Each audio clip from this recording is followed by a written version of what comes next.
சீனாவில்தான் மிகவும் உச்சக்கட்டத்தில் தீவிரமாக போர்க்கருவிகள் செய்யப்பட இப்போது மங்கோலிய படையை எதிர்நோக்கி அந்த வீர இளைஞன் சார்மிங் காத்து கொண்டிருந்தான்.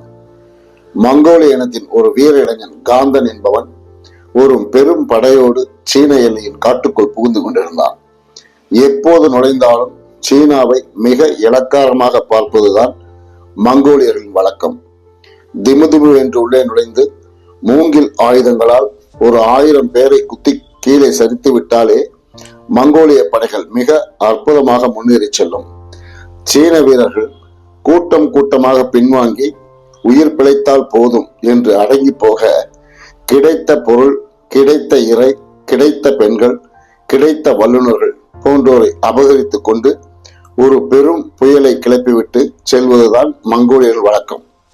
இந்த முறை காந்தன் தலைமையில் 25,000 பேர் கொண்ட மிக பெரும் கொரில்லா படையை மூங்கில்களோடும் வில் அம்புகளோடும் முரட்டுத்தனமான குதிரை படைகளை வளைத்துக் கொண்டு சரசரவென்று எல்லைக்குள் புகுந்து வழக்கமாய் மங்கோலிய படை வருகிறது என்று காட்ட மூங்கில் குழலை எடுத்து ஒன்று சேர ஊதுவது அவர்களின் வழக்கம்.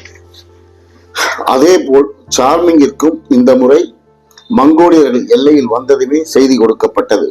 அந்த கட்டிடம் காலை அதை கேள்விப்பட்டதுமே தனது படையின் ஒரு பிரிவான குதிரை படையை, அந்த படையில் 50,000 வீரர்கள் மெல்ல மெல்ல சீனாவை ஒரு வட்ட வடிவமாக வியூகம் அமைத்துக் கொண்டான்.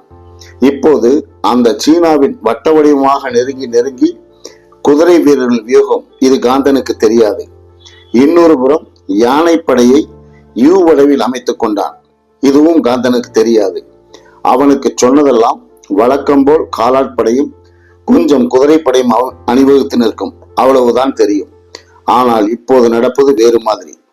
ஒரு 500 தளபதிகளை குதிரைப்படையின் நடுவே விட்டு முரட்டுத்தனமான அடிப்போரை கைகளில் உருட்டுக்கட்டைகளை கொடுத்து முன்னே நிற்க வைத்தான்.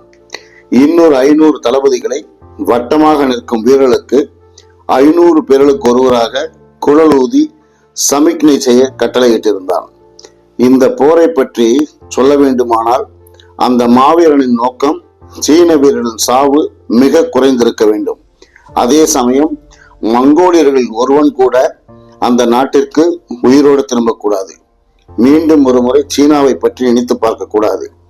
இந்த போரை உலகிற்கு ஏன் இவ்வளவு விலாவாரியாக சொல்ல வேண்டும் என்றால், சரித்திரத்தில் 2 மாவீரன்கள் தந்திரத்தால் மோதிக்கொண்டதும் அது தேசங்கள் எங்கும் பரவி போர் முறையை கற்றுக் கொடுப்பதுமாக அமைந்த முதல் மாபெரும் போர் என்பதால் கொஞ்சம் விலாவாரியாக சொல்ல வேண்டும்.